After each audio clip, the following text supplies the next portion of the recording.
Could have been Twiggy or something. Who the fuck knows? Twiggy. I don't know where I don't know why that's the one that popped in my head.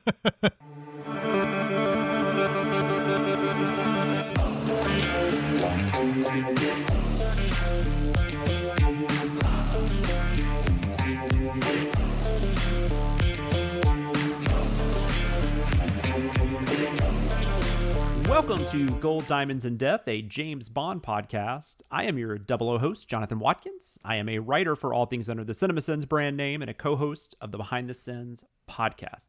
Joining me each and every week for this endeavor, he is the co-founder of Cinemasins, co-host of the weekly podcast, Recotopia, and he is the former president of the George Lazenby fan club. Most people don't know this. Yep. And the Tennessee chapter specifically. It's pretty big here. And one of my good friends, Mr. Chris Atkinson. How are you doing? Hello, and as all fans know, his name is pronounced Lazenby and not Lazenby. So I even have that in my notes, and I still said it wrong. Although it could be one of those things where it's like, oh, you're so very British, aren't you? You have to make the long A in something that looks like a short A when you look at it. But anyway, yeah, it's George Lazenby. He's from Australia. Yeah, and I guess that does make sense because Laze, Lays, is a word. Yeah, so that does actually make sense. That's why I wrote it down, but I had it in my other notes, not in my outline for the podcast. So I screwed it up. We're already off to a great start. Yeah, absolutely. So this week we are talking about On Her Majesty's Secret Service, which is kind of a weird in between movie for it really is between two Connery films. It plays like an in between movie too. Yeah. It does. Yeah, let's just get down to it. I guess let's just start talking about this movie. So we will go on to our first segment, which we like to call Eon Flux. This is a journey. I'm gonna make a movie! We have to go back, Kate. Wow, how did you know all that stuff? I did my research. I don't understand any of this. What the fuck is going on? We are going to scour through the history of Eon Productions and give you all the highs and lows that went into the making of these films. So what's funny is the last 2 or 3 movies, they were supposed to make On Her Majesty's Secret Service next. Mm-hmm. And then they ended up making, I think it started with Goldfinger. So I think Goldfinger, Thunderball, and You Only Live Twice, those all started off as we're going to adapt On Her Majesty's Secret Service. And then for whatever reason, due to, they couldn't get to Switzerland or they couldn't do this, they kept changing it. What's funny, though, is that in this film, I always forget to mention this, but I do want to say that my the information I'm getting is a combination of online research and a book called Nobody Does It Better by Mark A. Altman and Edward Cross that I recommend to any Bond fan that wants to know more. And I'm barely scratching the surface of what they talk about in that book. It's crazy.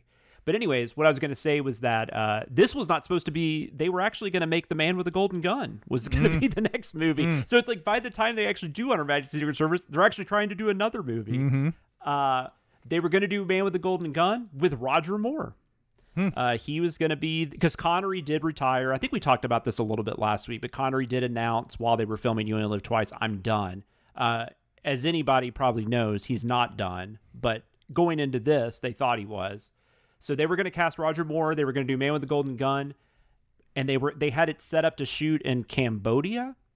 And there was a lot of what I read was political instability. I don't know all the specifics. I didn't do a history of Cambodia, but there was a lot of stuff going on to where that location had to be ruled out. They didn't have another backup, and also Roger Moore. Because this took so long, Roger Moore actually signed on to another series, as they call them in England. I guess that would be a season here. Of The Saint, which was a TV show. I don't know if that's what got him in the spotlight. I don't know a lot about Roger Moore's or pre-Bond. I've never watched. Not sure. Saint. I think The Saint is his biggest thing at that. Yeah, I think so. Point. Before Bond. Yeah, I believe that's kind of what he was known for. He did have 16 episodes of Maverick under his belt. Well, there you go. At this point, so people probably did know him from Maverick at this point, the James Garner series. Yeah.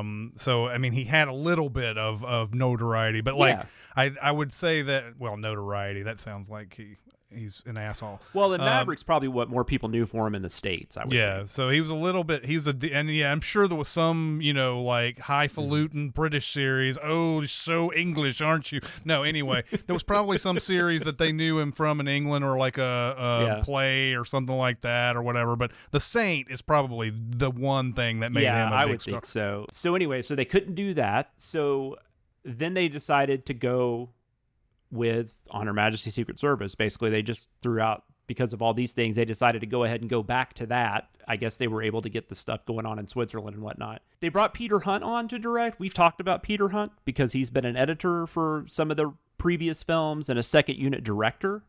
This was kind of a deal they made with him eventually, that like he would get a chance to direct a Bond film. This is the only Bond film he does. And he never actually works on a Bond film after this, even as an editor or anything. But he also he did have a bit of a directing career. It's not major, and there's not a ton of huge movies that a lot of people know. But I will mention there's a couple of movies I really enjoy. There's 1976's Shout at the Devil, which is a war film with Lee Marvin and Roger Moore. He did eventually get to work with Roger Moore. And then he did this action film with Charles Bronson, also with Lee Marvin, called Death Hunt. So if anyone's curious to check out some more Peter Hunt films, but he only did like 7 or 8, I think, is what I read. But those are the only 2 that I had seen, other than On Her Majesty's Secret Service. They did as they had been wanting to this whole time. They did shoot this on location. They were in Switzerland. They also shot some in England and some in Portugal. But I can't tell you how. I don't mean to be like I'm get off my lawn, but just seeing a movie shot on film at an actual location is just so refreshing. It really is. It really is. It gives like something we totally took for granted 20 years ago. And now we're like, now that Disney's invented these cameras and stuff where they never have to go anywhere, and you can tell they're not going anywhere. Yeah. There obviously are still movies shot on location, especially now that we're getting, the COVID restrictions are a little less and whatnot. But so you do get more shot on location now than you were for the last few years, but still, whenever they can, they obviously they don't do it. And I get it, because if you've got all this technology, why spend the money to send a bunch of people to Switzerland? It doesn't make a lot of sense. So I totally get it. I don't have a problem with it. There's still great looking movies made. It's just different, Richard Maybaum is brought back to write the screenplay. The idea for this one was that they wanted to kind of get away from the gadgets and gizmos and do something more in the vein of From Russia with Love, which it totally feels like we're kind of back in a From Russia with Love type movie, for sure. There was another writer, although I didn't see them credited in what I looked, but I read about this. There was another writer that Peter Hunt brought on named Simon Raven.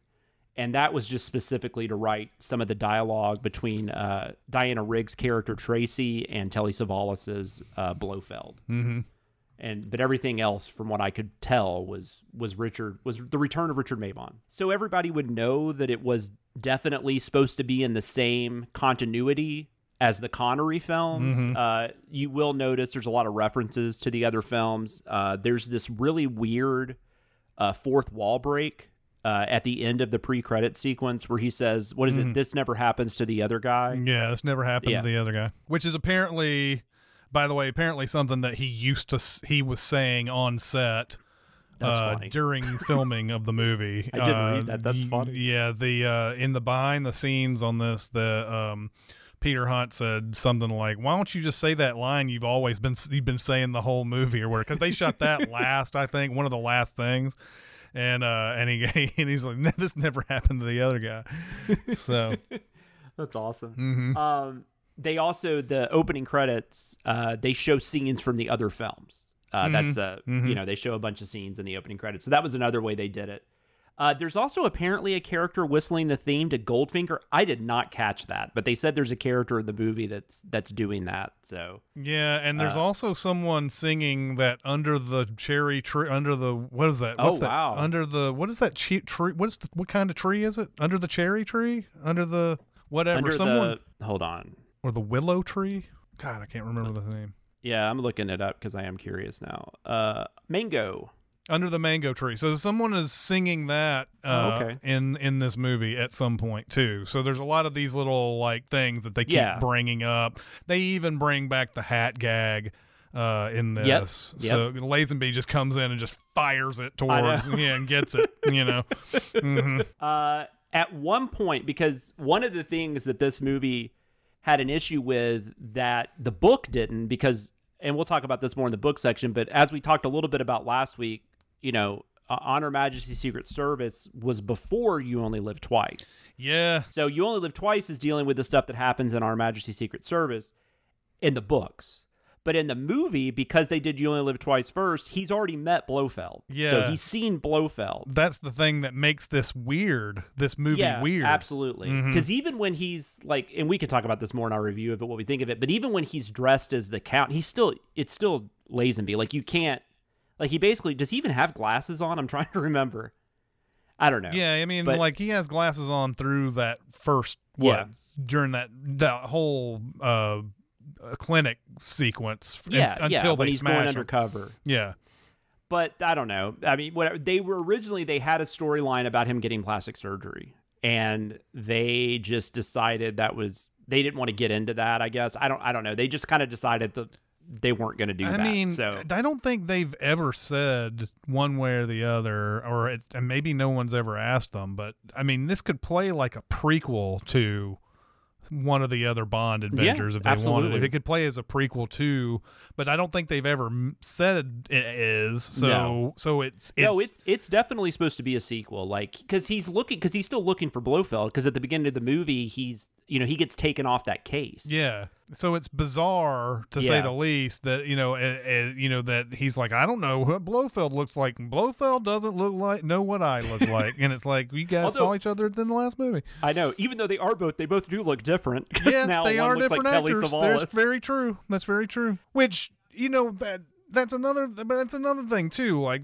and I disagree with this because of the continuity that they keep trying to pull into these movies. Yeah. That's one thing where people would say, well, this is a different person playing James Bond in 007 in the movie world. Yeah. And it's like, no, they've dragged in all that stuff from the other movies into this character. There's that that fan theory, right? That 007 is, well, and they kind of touch on that in No Time to Die. Yeah. They kind of play around with that a little bit. They do. But that the idea that James Bond is just like a designation. Mm-hmm. But there's no way that the Broccoli and Saltzman, there's no way they met that. I mean, because it's impossible. The whole marriage thing in this movie is still brought up even in the Timothy Dalton Bonds later on. Yep. So like, it's just one of those things. Weirdly talked about more in that than it is in the next movie, which is really odd. Right. But yeah, so they just decided that we're just going to throw him in there. You figure it out for yourself how you want to look at this. Yeah. Over 400 actors reportedly were considered for the role. I don't know how true that is, but that's what I read in a couple different places. John Richardson almost got it. I have seen him. He appeared in a lot of Italian genre films. Like, he's in Mario Bava's Black Sunday, but didn't have any kind of real presence. So that would have been probably like a big deal for him, but he didn't get it. Oddly enough, he also played a love interest of Ursula Andress in 1 Million Years BC, or 1 Million BC. Terrence Stamp was another one that was thought about. Oliver Reed, I don't even know what the fuck that would be. Well, and certainly they knew who Oliver Reed was by this point. Like, can you even imagine having Oliver Reed? Oh my god! It's like, and he was already like a difficult actor to work with, right? I would think. That's what I'm saying. You know, at this point, what you're getting with Oliver Reed, you're not going to put him in and potentially have him play Bond for several more movies afterwards. That was one of the big things that they were talking about with Cary Grant early on. Was not that Cary Grant has the same reputation as Oliver Reed, but that Cary Grant wouldn't be able to stick around for multiple Bond chapters afterwards. So, like, to get Oliver Reed, that's insane. It'd be like putting Tom Cruise in or something, where you couldn't make a Bond film but every 6 or 7 years if you had him. Yeah, so those were ones, and then also Timothy Dalton, which I actually knew that before. I remember hearing that before. He was only 25 though. He had just done Lion in Winter. Mm-hmm. And it just kind of become a name. And he actually, I don't know, I don't think he ever auditioned. Like, he wasn't offered the role. I think he was just offered to audition. He turned down the audition because he thought he was too young. And I don't know, there might have been more to it than that. He might have thought after doing something like already, like, or not that Lion in the Winter is not like a big production, it is, but maybe he just thought he should do more serious stuff. I don't know. But anyways, I think everything kind of works out for the better. I mean, I don't know that Roger Moore or Timothy Dalton being in this would have, like, I kind of like that we got them later, you know, so. George Lazenby. So he is working as a model, no prior film or acting experience. This has to be one of the craziest hirings. Yeah. I mean, granted, they've been doing this with some of the women, but they also have very much smaller roles. So, like, you're talking about a guy that you're putting on as the face of a franchise. That'd be like if somebody came and just, like, hired one of us to be in like Mission Impossible or something. Yeah. Like you're gonna take over for Tom Cruise in Mission Impossible. Yeah. Because you know we liked a couple of Cinemasins videos. So here you go. Here's right. He was selected after Broccoli and Hunt saw his work in an advertisement for Fry's chocolate cream. Is what I found. Yeah. They're in the behind the scenes. They show pieces of that commercial. Yeah. Nice. See, we have different Blu-rays because I didn't have a behind the scenes on this one for some reason. Yeah, the one that I have the 50-year anniversary bond, and every disc so far has had a behind the scenes on it. Well, my other ones had, but this one just had a couple of interviews, and that was it. It was weird. But I know that back in 2006, when I was watching all these, I didn't get to see a lot of these behind the scenes because some of them didn't have it, or I was getting a VHS copy. Yeah, so, yeah, because that's when we still rented VHS tapes. Back in the day, man. He was offered a contract for 7 films. He turned it down because his agent convinced him Bond wouldn't work as a character in the 70s, which is, I mean, it's interesting. I don't, but I mean, and I've read some stuff, or I've seen some stuff on him where he also just was, I mean, kind of fitting with his name, having Lays in his name. He didn't really act much after this either. So he just said it was just, sometimes it was just kind of like, he said it was boring sometimes, or he'd rather be doing other things. Yeah. So he just never really was that interested in doing much when it came to acting. So I have a feeling that's also why he didn't sign the contract.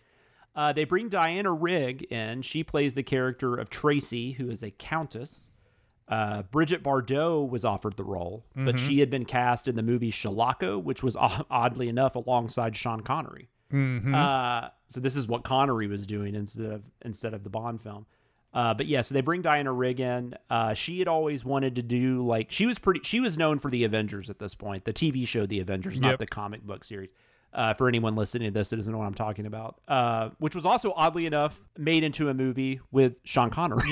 Yeah. And Ray Fiennes. He's also in later Bond films. Yep. And this would be their second, at least their second big actress that they have gotten from the Avengers, because Honor Blackman was in Goldfinger. So yeah, absolutely. Diana Rigg, I don't even. Diana Rigg is fantastic in this movie, by the way. Yeah, she's one of the best actors that you have in this series for sure. I mean, I almost feel comfortable saying there's not going to be a better female performance in this series. I don't know. There's a few that will come close, but at least not till like Eva Green. Yeah, probably at least till so. we get to that point. Probably so. Yeah, but she's in that conversation for sure. It'll be interesting to see. If I still agree with that after we're done. Because her performance this time through watching this just really hit me when I was paying a little more attention to everything. Telly Savalas, we already mentioned, he plays Blofeld.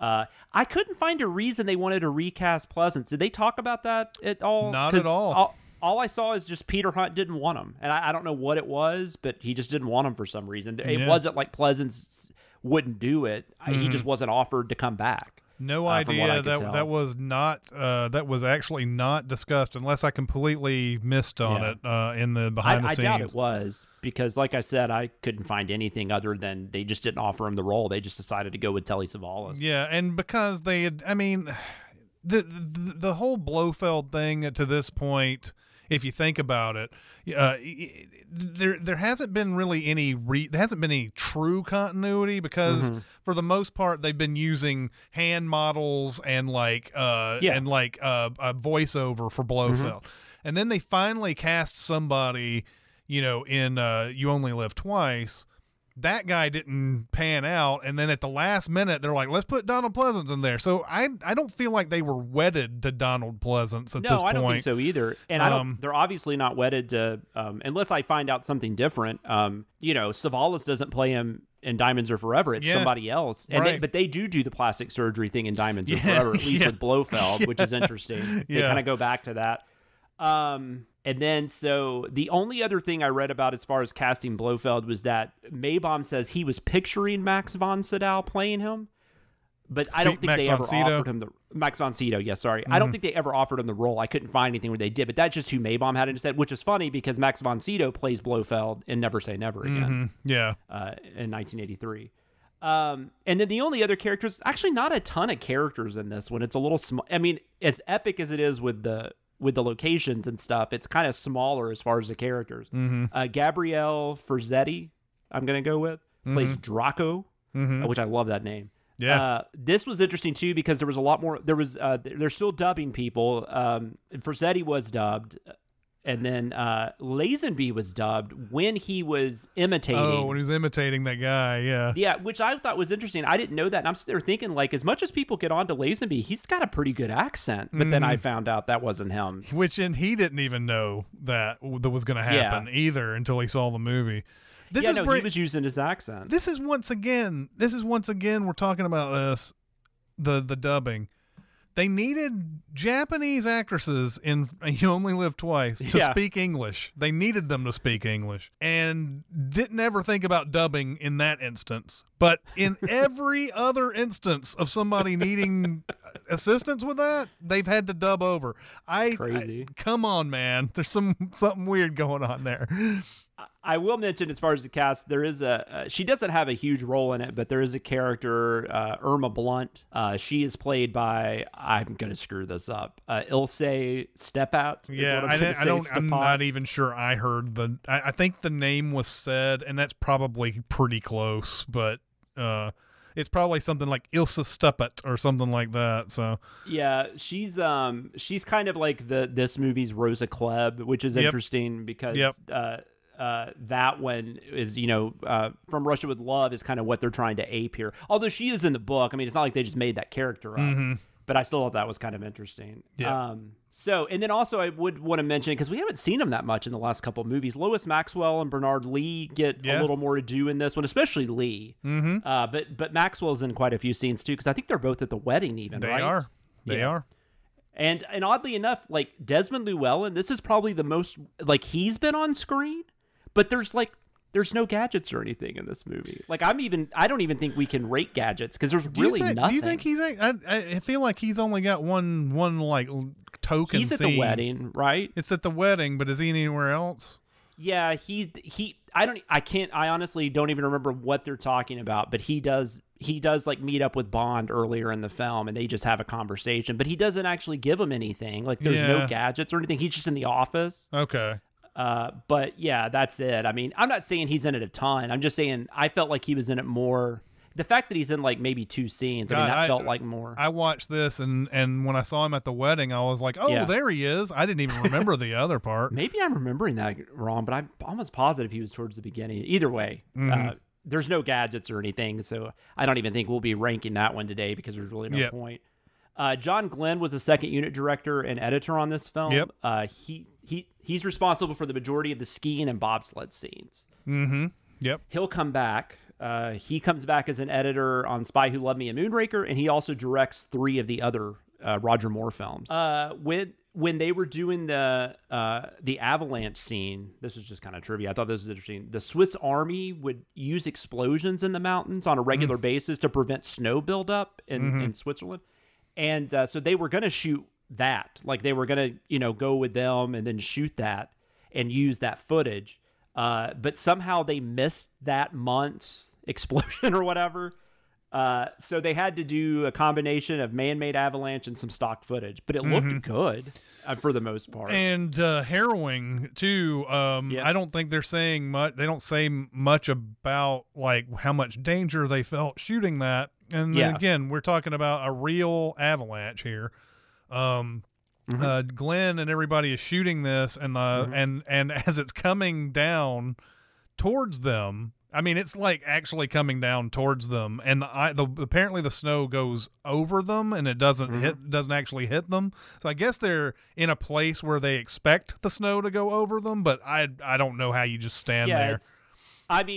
It's crazy, like how like just.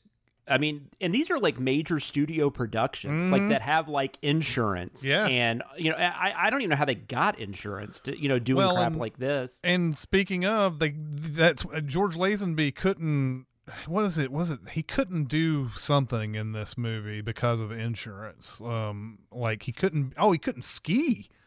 Or he couldn't get on the skis or something. Something like that. Yeah. Because of the insurance thing. So, well, and they even talked about, I didn't write this down, but I remember too, I read that John Glenn, the way they were shot the ski scenes, like he was like at one point, like I think he's like hanging off of helicopters. I mean, it's something crazy. Like it sounded that'd probably be Johnny Jordan again. That's who it was. Who's doing that. And he's, we talked about this in the last one. I can't remember which movie it is. He's actually going to die soon because of this type of stuff that he's doing. But it's not this. It's not any Bond movie that it happens on. It's some other movie after this. Yeah, he was nuts. But and everybody they talk. I mean, can you imagine working with a guy like that who's just constantly doing stuff like that? I don't know why I just thought about this, but it's like the Brian Brown character in Along Came Polly that Ben Stiller is trying to figure out if he can insure him or not, because he just goes and jumps off buildings and shit just for the hell of it. You know? That's who. I wonder if he was like written after that guy. I don't know. Yeah. But the shots are amazing. Like, I mean, it's like, I don't want the guy to die at all, but I'm just saying, like, I mean, he went for it, and when he was able to do it, it was. I mean, that's if there's anything you take out of this particular movie, and like and some of these other ones, obviously, but you take out of this movie is like they really. That when they shoot the action, they shoot some serious action. Yeah, especially in this one. And Michael Reed is the cinematographer, and I would argue that he's also one of the main reasons that this movie works as well as it does. Not to give too much away about my actual opinion. I would say him and Diana Rigg have a lot to do with it, though. Yeah. Reportedly, they were going to have Bond and Tracy drive off into the sunset, and then her death was actually going to come in the pre-credit sequence of Diamonds Are Forever. Yep. But then when Lazenby decided not to do it, and I read one part, it sounded like Hunt decided not to direct Diamonds Are Forever because Lazenby left. I don't know if he had an issue with Connery or he just decided he wanted to do something else. I don't really know. Or maybe he wasn't really offered Diamonds Are Forever after Lazenby left. Maybe they took care of that. Maybe that took care of it. But regardless, they decided to go ahead and do it in this movie since Lazenby wasn't going to come back. Yeah. And then this is the longest Bond film. Yeah. Until Casino Royale in 2006. I think No Time to Die has to be the longest. No Time to Die is nearly 3 hours. Yeah, I think that has to be, because I can't think of any of the other correct ones that were anywhere close to that. I mean, Casino Royale is like 220, 230, something like that. But John Barry's back for the score, and this is one of his. I mean, obviously they use some of the Bond stuff, but I think this is one of his better scores. And this score gets used a lot. Like parts of the score get used a lot moving forward. Which I don't know that a lot of people realize that. I didn't know that until I started listening to it. I'm like, oh yeah, this is in this one. Yeah. We don't really get a theme song, so they kind of go back to the Dr. No One from Russia with Love. Yeah. There is this song in the movie called We Have All the Time in the World. Yeah. And it's sung by Louis Armstrong. I don't know outside of what is it? It's what's the song he's known for? What a Wonderful World or whatever. What a wonderful. So I don't know. His voice is so distinct though. So it kind of like took me, even if I liked the song, it kind of like almost took me out of it just because it's like Louis Armstrong. Yeah. And that's nothing against him. He's an amazing performer. But but it is an odd placement. It also too, I don't know. It takes having seen the latest Bond that that was the line they used in the No Time to Die. We have all the time in the world, which I guess this is in the book somewhere because. It's weird that it would translate like that. It is. They didn't do a theme song because Barry, they had done the theme songs that they had done over the last 3 all had the title in there. And he's like, I don't know how to make On Her Majesty's Secret Service work as a line. Now, obviously, later on, we do have songs that don't have the title of the movie, like Written on the Wall, the one for, I think it's for Spectre. So they do that. But most of the movies it's titled after the movie. And since he felt like he couldn't do that, they just decided to, do score over the opening credits and then, show all that stuff. But he did compose this song, wrote this song. Yeah.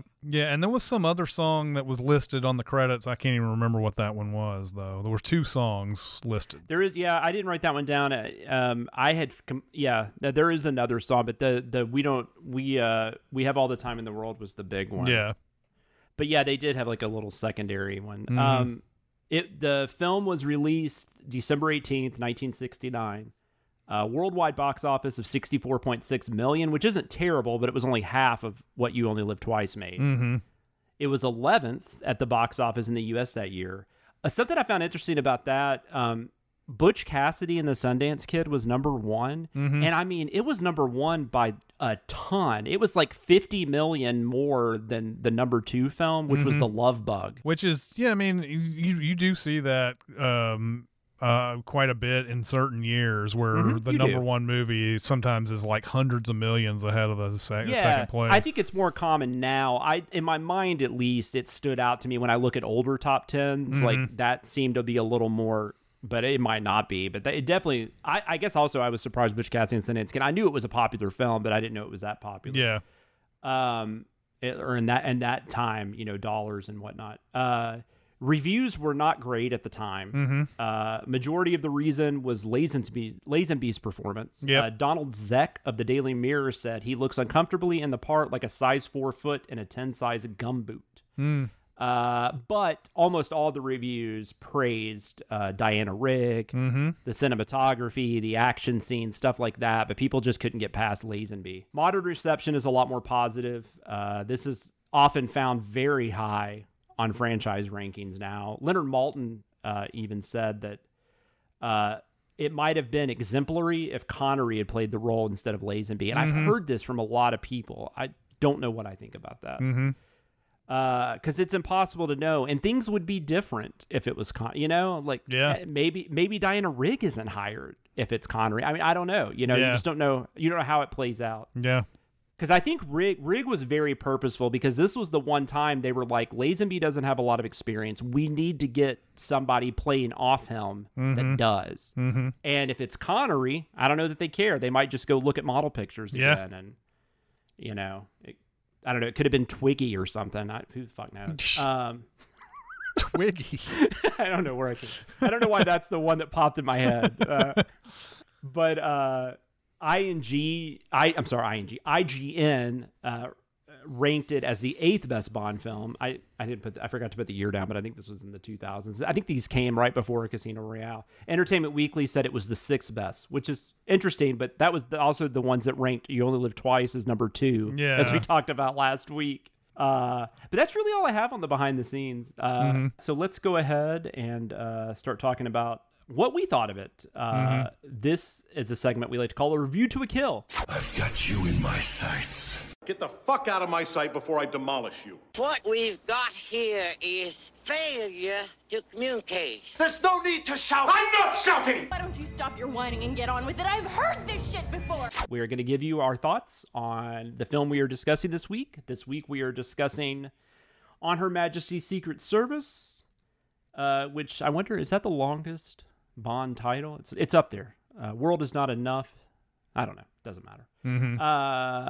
Real quick, we sometimes get into the plot, but I did kind of want to start actually, especially because this plot is interesting.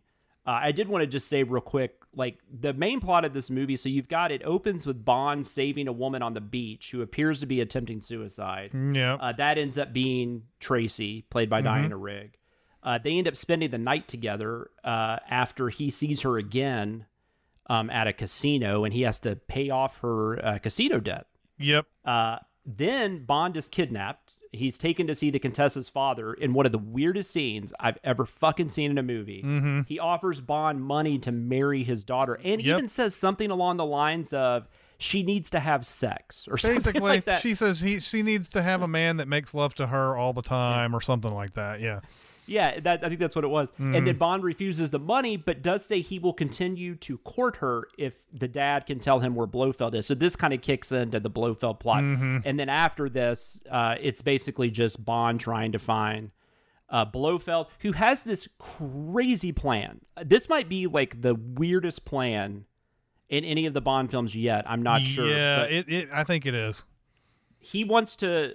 I wrote down, he wants to render all food, plants, and livestock infertile.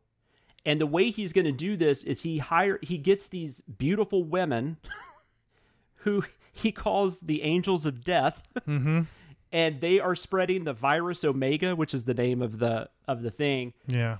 That'll contaminate and sterilize the world's food supply. Why he needs these women is not really clear. I didn't see how it was explained. And they're there under the guise that they are getting a cure of allergies of some sort. Yes, that's what they they have think no is idea happening. that they're actually doing this evil thing. They're getting hypnotized at night or whatever, like some sort of subliminal message tape or something like that. It just seems like a superly overly complicated way to get to do this. I feel like there'd be easier ways if you wanted to contaminate the world's food supply. It is by far too complicated what they've come up with here. Yes. This one definitely, like, that plot line is so 60s, which is weird because we're definitely, even in 69, we're already kind of getting to what's going to become like 70s cinema, where it's more auteur driven, it's darker, it's, all that kind of stuff.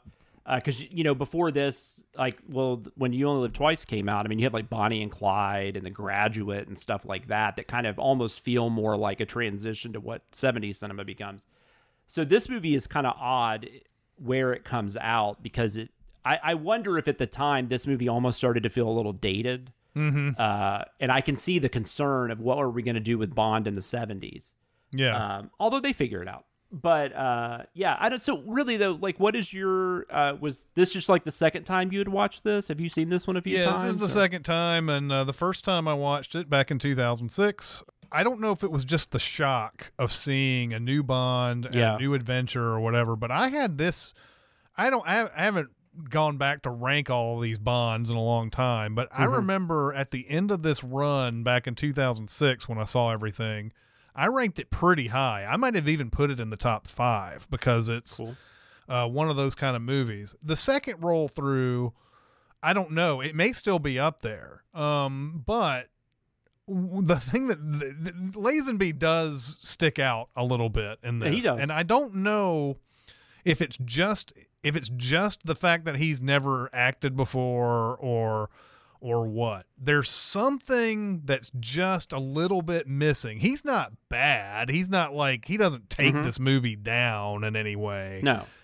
It's just that he's just kind of, he's a handsome face and he says the lines and he says it with good humor, but there's just something missing, and it would require probably a person with really good knowledge of acting to tell me what exactly is missing from this performance, because I've never been able to put my finger on it. What exactly? Sean Connery seems to have something else going on in his head while he delivers lines. Like, it seems like he's natural. This guy, it seems like he's just like, I'm waiting for the time that I can say something, and then he says something with a little humor and a little pizzazz, and then it's over.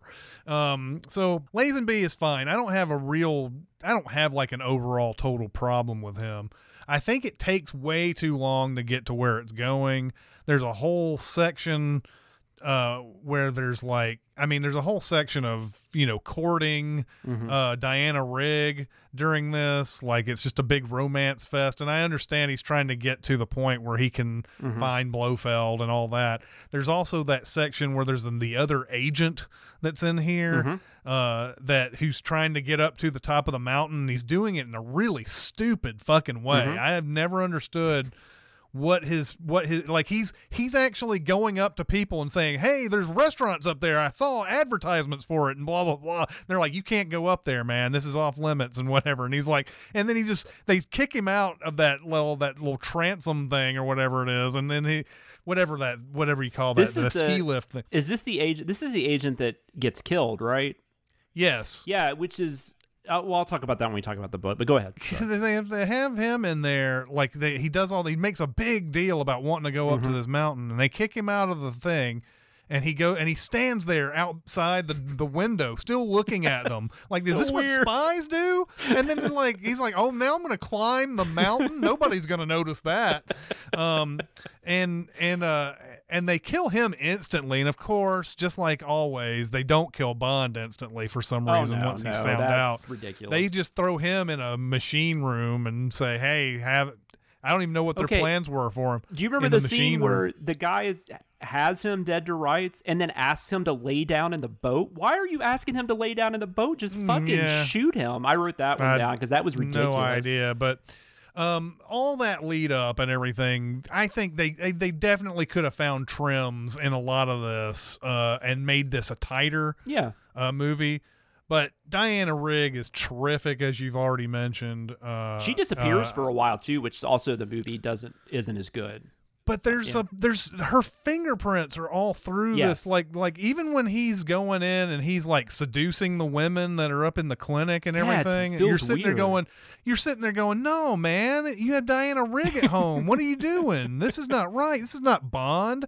And it's like it's totally Bond for him to do this stuff. In fact, before he even goes on this mission, she says, I don't think he's in love with me or anything like that. So he's not like committed to her or anything, but it still feels weird when you got Diana Rigg waiting at home. I think the whole thing, the thing that Connery did really well, like not did really well necessarily, but like the whole like the character trait of Bond where he was a womanizer.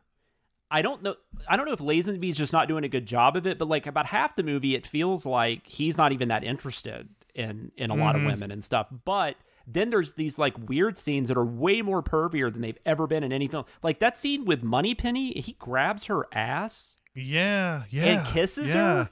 And right. It's just before that it was this playful banter, and now it's gotten a little bit more like he gets grabby and it's gets just grabbier. Yeah. And I don't know if Lazenby, it's just the way he plays that scene, but it comes off like creepier than it normally does. It does. It very much so does. But then but then he'll be like perfectly nice gentleman, for 30 minutes and doesn't seem to care at all. It's weird. Now we talked about the Blofeld plan, which is one of the weirdest of all time, but it's also one of the weirdest of all time how Bond gets into Blofeld's circle, which is this whole thing about a family seal and like some sort of inheritance or like a title that Blofeld it feels like he's owed from this family called Le Blochamp, which apparently in French is the same as Blofeld, which is bullshit.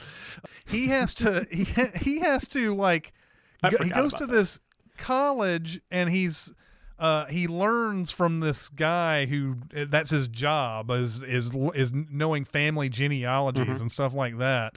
And that's where he has to learn how to speak like him and he has to have the knowledge like him. Of course, he makes some weird mistake later so that Blofeld knows that. Which, by the way, that actor dubs.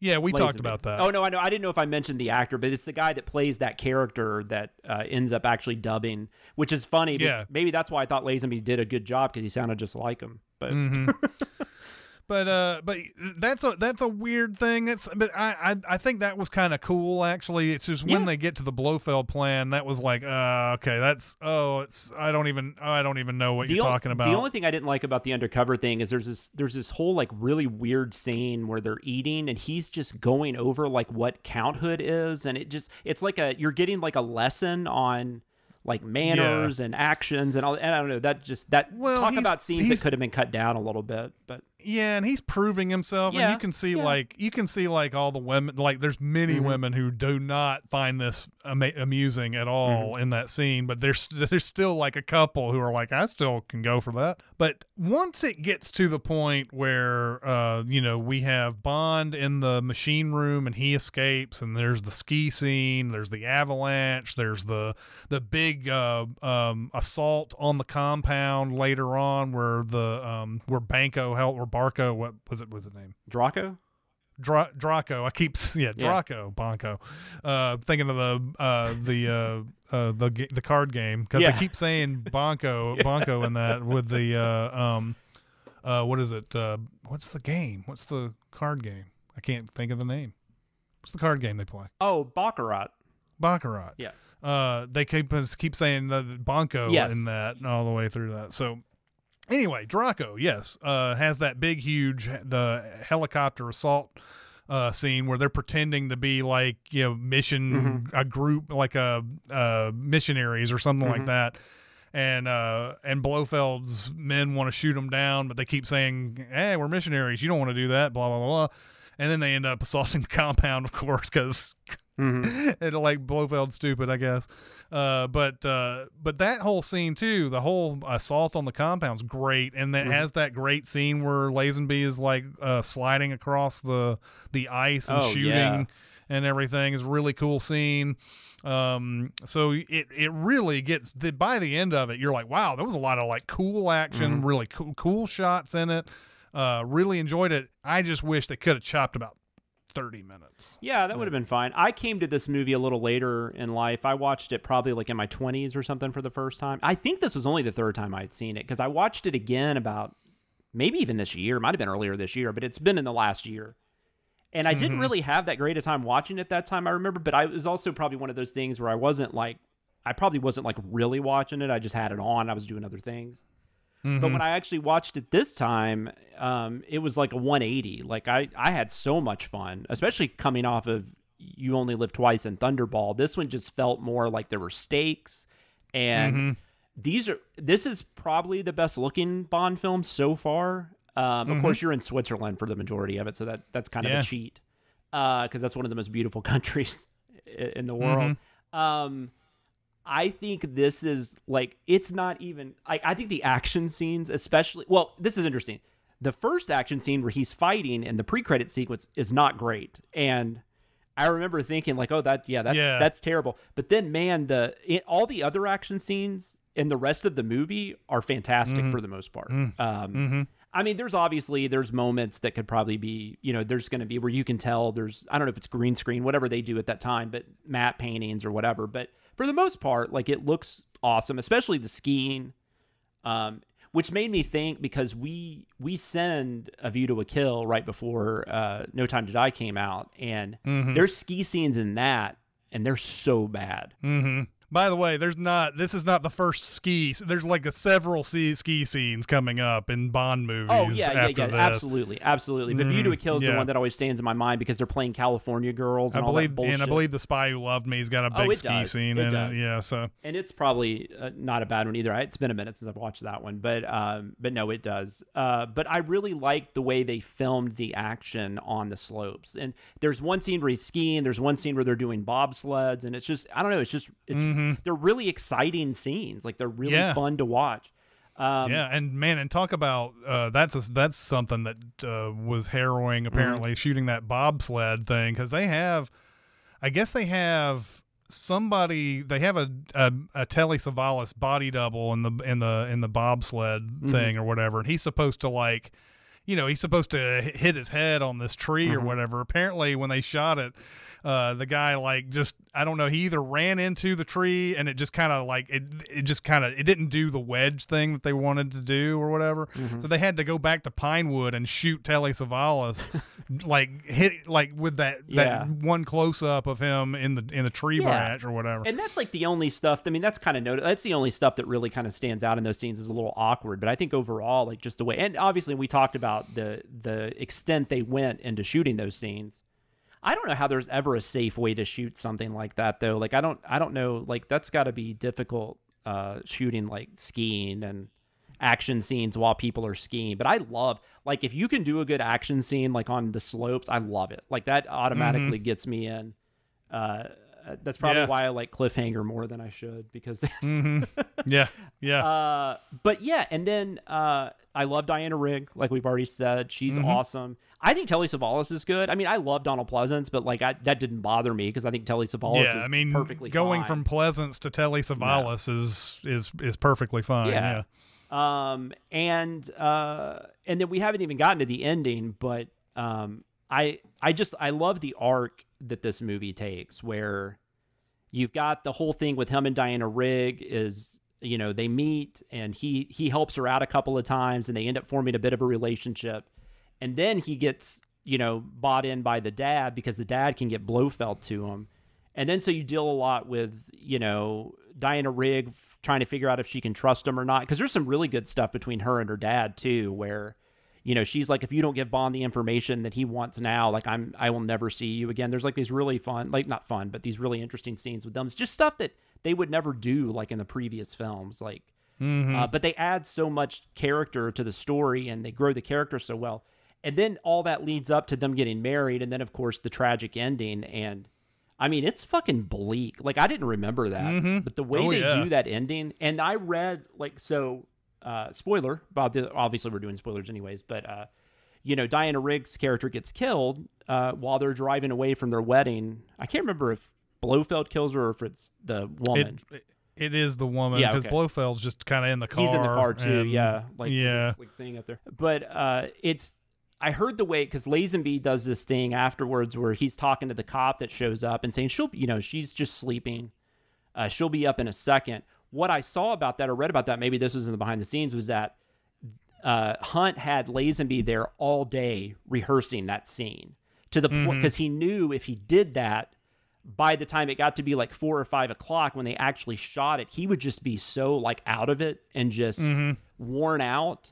And that worked, because that's probably the best acting he does in the entire film is that scene. And in the behind the scenes, Lazenby, many years later, obviously, is in an interview saying that he had read the book, so he had he knew that this was a big scene, and that he really wanted to do well in this scene. And yes, he does, because he's totally in shock.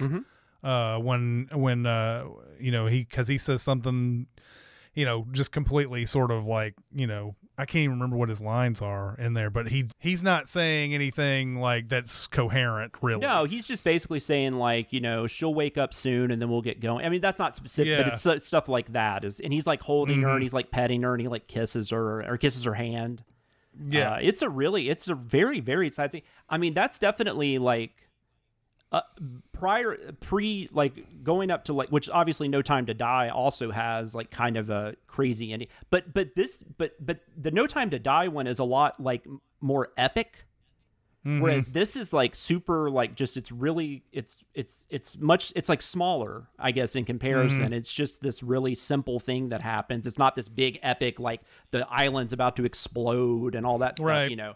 So to me, this is a little more interesting even than that. Although that's a great ending, and that's one of the reasons I would somewhat recommend No Time to Die. From what I remember, and it just straight up ends like right after that. Like it doesn't have any coda or anything. It just goes straight to the credits. And that's a thing that a lot of films did back in the day, and I really miss, even up to the 80s. There's a lot of 80s films that do that too. They just end. You know, God, I'm like American Werewolf in London is one that always sticks in my head. And I love that. I wish more movies would do that. We don't have to have these like shawarma scenes and stuff. Just end the movie. We're good. Right. So I really, really enjoyed it. I don't think I could say it's better. I think I'm still probably, I don't know if it's better than From Russia with Love and Goldfinger, but it's definitely in that conversation for me. But there is, Lazenby's not great. I think it's gotten to the point now where I hear so much negative about him, it doesn't bother me as much anymore, because I'm like, he's not that bad, you know. But I don't know that he's very good. And I don't know that he really, I mean, although you're saying he did want that scene to go well, but I mean, I get the impression he wasn't a huge fan of acting once he did it. So maybe that's something he's dealing with too. He knew, I mean, in that interview that they keep going to pieces of, he says, I wasn't ready to play somebody like that back then. So you can tell. Yeah. Now there is, they don't do a lot. There's not a lot. It's weird because this movie definitely does kind of take things more seriously, but then you have weird stuff that also kind of takes me out of the movie. Like the fourth wall breaks weird. There's that, he has that one liner where the guy gets killed in the, by the way, that scene was wild. I'd forgotten about that, where the guy goes like in the snowblower or whatever that is. Or man, it's so violent. Oh my God. And especially because everything, I guess because there's snow and everything, so when all that comes out and it's just red, you know, it's crazy. And you can even see like pieces of like clothing and stuff going through there. But then Lazenby says he had a lot of guts. Yeah. And it's both. It's kind of funny, but it's also just kind of like, wait, what? That's not what this movie is. Oh my god! I also wonder if that was an inspiration at all for Fargo. That scene in Fargo, it probably was. It may have been. I don't know. But that's immediately what I thought of. Yeah. But yeah, no, I just think I agree with you. I think this is probably a little too long. There's definitely like 20, 25 minutes of this you could cut and we wouldn't mess it. But it's really good. Like, and it's definitely one I wish was talked about more. Like we talked about last week, how You Only Live Twice doesn't seem to be talked about, and I kind of get why, because it's just kind of forgettable. But this has a lot going for it. I think Lazenby does hold it back, though. I think that's probably why it doesn't get. I mean, I do hear people say Lazenby is their favorite Bond, which I don't get, but you know. Yeah, I don't. Yeah. But for the most part, it's people don't talk about him fondly. But as you're saying, if it's Connery in this, they may not have Diana Rigg. Yeah, they may not have a lot of different things may not happen in this movie. If it's Roger Moore, you know, because Roger Moore just he's very good as Bond, but it's just a different style, and I don't know that it fits. And although Spy Who Loved Me and For Your Eyes Only definitely get into some, it gets a little darker, but still, Roger Moore is just, I don't know. When I think of Roger Moore, I just think of like karate chops to the neck. And, he's a little more whimsical, I guess, in the role. A little more perverted maybe at times. So I don't know that he plays this well. Timothy Dalton, I think, is too young. I think he was right not to mess with it, but I don't know. I mean, it has Lazenby in it. There's nothing we can do about it. But you do wonder if Connery is in this, is this easily the best Bond film? You know, that is... if all the same elements occur, if everything Connery else is is here, the same, and it's just Connery delivering the lines, you know. Yeah, I think probably so. I think so too, maybe. And you know, but yeah, no, I really enjoyed my time with this, because I don't know what I was doing the last time I watched it to where I didn't enjoy it as much as I did, but this time just taking the time to sit there, not being distracted. I just had a really good time with it. I think Blofeld's plan is silly. That takes a little bit away from it, but that's also kind of fun in a weird way. And it kind of gives a little levity maybe that the movie needs, because at the end, like I said, it gets so bleak at the end. And also, I don't know if Diamonds Are Forever kind of messes this movie up, because they just kind of, from what I remember, it's almost just like a one-off line. They definitely don't deal with this in any interesting way, shape, or form. But they do say it's happened, but they just don't really deal with it. It's just kind of like, I don't remember what he says. I feel like there's just like a off the cuff remark or something, and that's like, he's fine. But so there is definitely there's a few things here that keep it from being like, 5 stars, but it's definitely an easy 4-star for me, that kind of thing. So did you have anything else to? I think we kind of covered it. I don't think so. But hopefully if you were listening to us talk about it, you've already seen it, because I'd hate that I gave away that ending. Although I feel like that's an ending that a lot of people know, even though they might not know the context of it. But I think the idea that Bond was married, I mean, I think if you're into the Bond franchise at all, even if you haven't seen the film, you've probably heard that. But I don't know, maybe not. So I don't know. And it's a really good I think movie. most people listening to this are probably going to have seen the movie. I would think so. All right. So so that's what we thought of the movie. And now we're going to talk about for a few. I don't have a ton to talk about, but we will get into the book a little bit. Huh? Did we actually rate it with the martinis? Oh, I'm sorry. God, I'm just forgetting all that. Okay, so yes, we before we go into the next segment, as Chris just told me.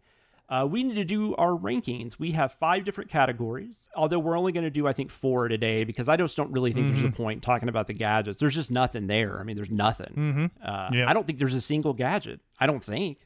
No. I can't think of anything. They don't even do anything with the car. I mean, they show the car, but they don't do anything with it. Yeah, there's no gadgets. So we rank the films in 5 different categories. Today it'll be 4. Our scale will be based on something that Bond holds near and dear to his heart, as long as they are shaken and not stirred, and that would be martinis. So for each category, we're going to rank from 1 to 5 martinis, 5 being the best damn liquid that has ever passed your lips, and 1 being the well liquor you had to settle for or were too drunk to care that night. So, oh wait, I got away from that. So our first one will be, I think we kind of just talked about this, but our overall feeling toward the movie. I already just said 4 stars, so that's definitely where I'm going. 4 martinis. Yeah, I'm going to put this at 3.5 maybe. just because I get it. Lazenby, huh? I was just saying, I get it. Yeah, because Lazenby is new to this, and he's definitely doesn't feel like Bond throughout. It does feel like this whole chapter feels like it feels like something they did. It's kind of like Casino Royale felt, except for the fact that Casino Royale was just being goofy the whole time. Yeah, 67 Casino Royale. I'm with you now. Yeah, it just feels like hey, we've got this property, James Bond, we're gonna do this, and it's not Sean Connery, but here it is, and then afterwards they make this other movie that just completely just forgets. Yeah, I agree. That any of this happened. So to have a different Bond and a one where he gets married and all this stuff it feels like this should be somebody else other than Connery, even though Connery would have elevated it. I agree. I think and I think Diamonds Are Forever kind of takes it down a little bit, because it is such a we don't want to get too much in Diamonds Are Forever, and I might have different opinions after I watch it again, but just what my memories of it, when we sent it a few months ago or whatever, a year ago, whatever that was, I don't know how long ago that was. That might actually take that. That's not really On Her Majesty's Secret Service's fault, but it just sucks to end like this and then go to Diamonds Are Forever. Yep. It's just weird. It just feels like a one-off. And so, and the length and everything and the weird Blofeld plan, I think that just, those were all enough chips in the armor to kind of get it down to a 3.5, but it really comes through by the end of this movie. Like nearly everything in the last 30 minutes is great. Yeah, and I think that's the main. I think it ends. Yeah, you're right. It ends on such a high note. It's hard to go too hard on it for the other stuff, because it does something better than I think any Bond film has done. Even Goldfinger and For Much With Love, because I think both of them kind of tapered off a little bit toward the end, whereas this one really kicked into gear and just gave you these action sequences that we would get copied, and they would get a lot bigger after this, but you're watching it in this one, you're just like, can you imagine though if, I was actually thinking if they were going to just full on remake a Bond film, I would love it to. I would be curious to see this one remade. Can you imagine Daniel Craig in this movie? That would have been amazing. Yeah, exactly. Oh my god. All right, so that was that. We've also talked about this, but the Bond, the performance. I can't do one. That's mean. But it's definitely 2.5 at best. It's just And it makes it seem like, it's like every time you rate somebody's performance, you feel like you're a bastard for doing so, but especially since this is his first acting job ever. I think also we're talking about a lot more. Because I shouldn't just say the performance, because when we're talking about the Bond, that has to do with the writing, that has to do with the story. There's a lot more to it than just, him giving the. So we should probably make that so people don't think we're just like, this guy was shitty. Yeah. So he's a 2, and I imagine you could have put anybody who was inexperienced and like a name today who was inexperienced into this role, and it would have come off a little bit like the same thing. Yeah. Can you imagine? Even if, let's say they just got Roger Moore to do this or whatever, I think we'd still be kind of trying to compare. We'd be comparing him to Connery, and especially with Connery coming back. Yeah. So we have a lot of. We have knowledge that the people back then didn't have, right? Yes. So when he came in at this time, everybody's like, oh, this is not Connery. And now you can you have 40 something 50 years of and almost 60 now of Bond history to sort of compare things to. But anyway, he's a 2, and it's nothing against Lazenby. It's just that they made the wrong choice to put him in here. I don't think he had a chance. I am not shocked at all people did not like it when it came out. I'm not, because also at that point, I don't even know. Maybe there was. I'm sure there were franchises. I know, Charlie Chan films. They had different people play Charlie Chan and stuff like that. There were examples of this, but something on this level, this huge. This is the first time that's really happened. So I totally get why people in 1969 were like, "Fuck this movie." I totally get it, and I don't blame them, because I think you're also going into it with, you're already going into it with probably some strikes against it, and then but I'm glad that it's gotten reappraised because it definitely deserves to be reappraised. So yeah, 2 on that. Gadget. Well, we're not doing gadgets because I'm sorry. So villain or the henchman. It's interesting. I like Telly Savalas. I can't really decide. Like, I think I think I might do 3.5 because I really like Telly Savalas in this, but I don't really think as much about Blofeld because I'm thinking more about the Lazenby and Rigg, their relationship in the movie. That's what stands out to me. But and the Irma Bunt character is a fun villain. I mean, it's something they've kind of done before. And but they cut a scene with her, so she would have had a little more to do. But they cut like an action scene that she was involved in too. So this movie would have been longer, but she would have had more to do. The villain plan and all the different things, I'm not going to remember too much about this villain, unfortunately, even though Telly Savalas is playing it. So I'd probably give this a 3. Just because it's going to be one of those things like we get 10 more Bonds in. I'm going to be like, what was that weird, thing that they did in On Her Majesty's Secret Service with the virus or whatever, was that, I can't remember who was that. Was that Telly Savalas? Yeah. I mean, it's going to be like that, I think, after 10 more of these. And they were like the Austin Power fembots were responsible or whatever. Yeah, exactly. So we're not doing gadgets, but we are, I guess, the Bond song, we usually rank that. I mean, I guess we can. I mean, they like I will say maybe with the Bond song, maybe we should talk about the score because like if you were just going to do the score on this one, I would do like 4 at least. If not 5. But the one song or the couple of songs we get, specifically the one that Louis Armstrong sings, it's nothing against Louis Armstrong, but that's just such a weird, like it's composed oddly. It doesn't fit him at all. It doesn't fit this movie. Yeah. And it doesn't fit the movie. No, there's like nothing about that. So I mean I'll give it a 2, but I mean, the lyrics, I suppose, because that's what they say at the end, and of course that's what we hear in No Time to Die at the end too, where they're when they're driving to wherever they're driving, and we have all the time in the world and all that. But it doesn't. The song, the way it sounds, and all of that doesn't fit the movie at all. I agree. Yeah. All right, so that's it for that. So now we're going to talk about the book. For just a minute. I don't have a ton on it, like I said. This is a pretty faithful adaptation. But I did also talk about last week. I'll be able to talk a little bit because I didn't want to spoil On Her Majesty's Secret Service last week if people were watching the movies weekly with us.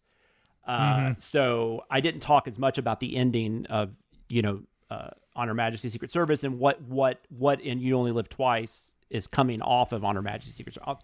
I got to say that a different way. But anyways, let's get into this. This is a segment we like to call The Spy Who Reads Me. Reading is one of my very favorite things to do. Whoa! I'm not reading that crap. Summarize it in one word. Now you want to talk about reading? Let's talk about reading. How can you read this? There's no pictures. Cinemasins might have taught you that the book doesn't matter, but for this segment, we're willing to concede it at least kind of does. Going to give you the nitty-gritty on what is similar to what you saw on the screen, what is different, and there will be plenty of what the hell was Ian Fleming smoking when he wrote this, although not as much as I thought there would be in the long run. So this is the 10th novel in the series. It is considered the middle chapter in a series of books that are dealing with Bond's war with Blofeld. So this comes right in the middle. This ends with her dying, and then You Only Live Twice is Bond wanting to get revenge on Blofeld. And it's also deals a lot with just You Only Live Twice deals a lot with him kind of just dealing with the fact that he actually decided to get married, which is that's a huge thing that Bond would get married. And then once he does, she gets killed like almost immediately after they get married. So that's kind of what You Only Live Twice deals with. So the main difference in this book and going back to On Her Majesty's Secret Service, I think the main difference in the book versus the film is just where it's set in the continuity.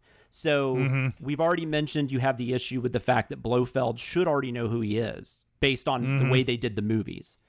And they don't, and that's another thing, which I didn't even talk about that when we were talking about the movie itself. They don't do a very good job with that. But at the same time, whatever. I mean, it's fine. it doesn't like, really take it down that much, but it is one of those things that just, I mean, we would definitely send that if we ever send this movie. I mean, there's no way we wouldn't, because that's weird. They should have done the plastic surgery or something. That would have made a lot more sense. But that's where most of the differences come. It's just based on the fact that You Only Live Twice follows this in the novels, whereas in the movies it's reversed.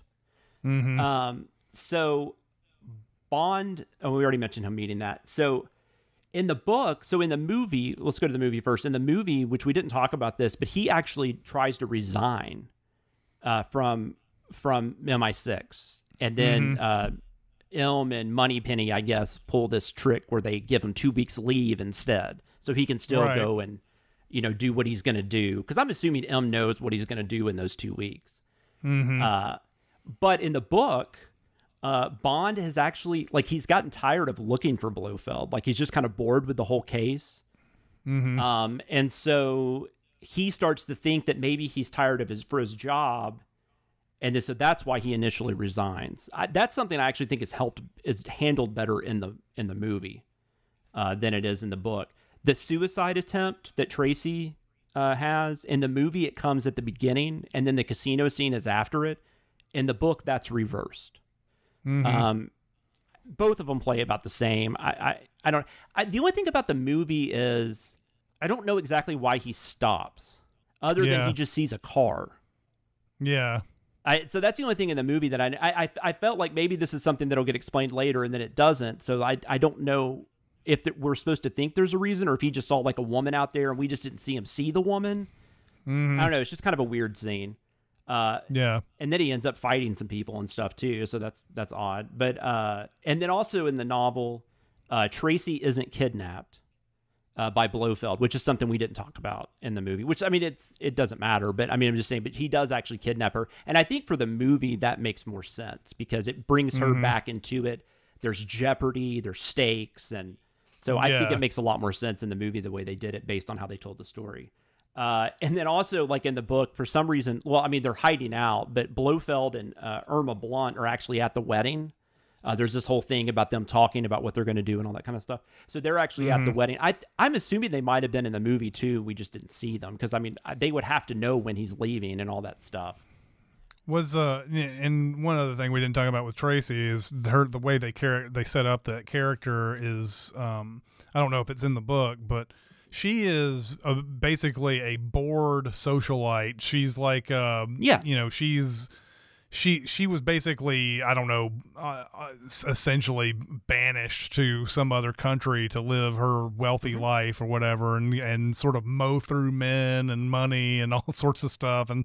But she always comes back when her dad has a birthday or whatever. And this is sort of what he's sitting there hoping that she'll settle down and, all that. So her character is kind of she's bored at this point. And of course there's there's obviously some sort of other issues going on if she's wanting to walk into an ocean and all that. But I don't know if is that how she's written in the book? All that, basically. I mean, there might be some specifics about what she's talking about that she's been doing that are different, but for the most part, no, it's that she's bored and she just doesn't know what she doesn't know why she wants, what is there to live for, that kind of thing. She's definitely in a down spot. Just, she's just I just got all this money and stuff, but I'm not happy, and that kind of stuff. So no, they definitely touch on that. So, that's on Her Majesty's Secret Service. Yeah, thank you, guys. Hope everybody enjoyed that discussion. Also, before we go, we have social media. You can reach us on Twitter. We are at GoldSpy007. You can also reach out to me directly on Twitter. I am at SamLoomis13. You can email us at golddiamonddeath007@gmail.com. And if you like this podcast and other things under the Cinemasins brand, we also have a Patreon you can join at patreon.com/Cinemasins. And if you have a second to leave us a 5-star review at your podcast listening app of choice, we would appreciate it. Thank you so much for joining us this week. We hope you will join us again next week. We will be talking about Diamonds Are Forever, which I feel like we talked about that a lot this week, but I didn't mean to. But I still didn't get to do any specifics. I don't. Well, it's the one that comes after, and there's a lot of like weirdness based off of this movie, and we talked about You Only Live Twice a bunch too, because it's that. I think it's in that trilogy of books that you're talking about. So we'll be talking about that next week. Hope you join us. Until then, keep the martinis dry and shaken, the Baccarat shoe moving, and the Aston Martin fully gassed. This is Chris Atkinson and Jonathan Watkins signing off, and we will see you next mission.